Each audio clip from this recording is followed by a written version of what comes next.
चाहे केतनो खैबी बेटा तू रह दूध संगे चावल। चाहे केतनो खैबी बेटा तू रह दूध संगे चावल।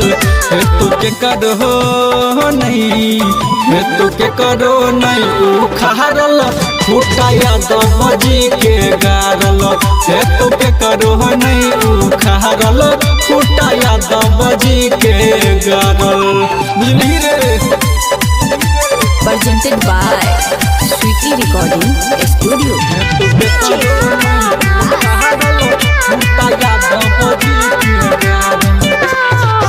अहिर के होई छही एगो अलग पावर रे। हम रहबे ओहिना जब तू ओडभी चादर रे। अहिर के होई छही एगो अलग पावर रे। हम रहबे ओहिना जब तू ओडभी चादर रे। जतना फरबौल करी ओतना हेतौ नहीं रे फारल। जतना फरबौल करी हम ओतना नहीं रे हेतौ फारल। हेतु के करो नहीं, हेतु के करो नहीं उखाड़ल फुटाया दबजी के गारल।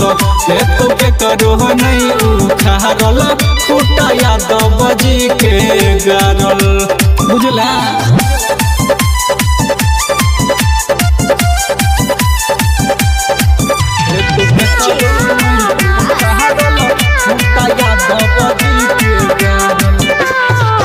हमर जब लाठी रहतो तोहर हथियार रे।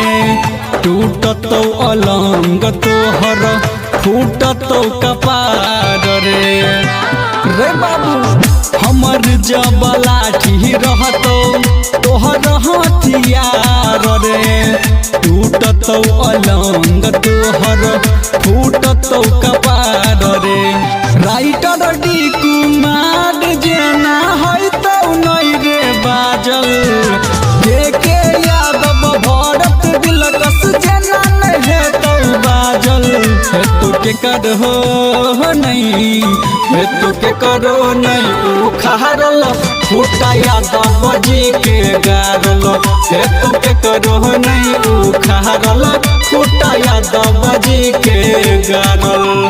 रे बाबू ज्यादा उर मत।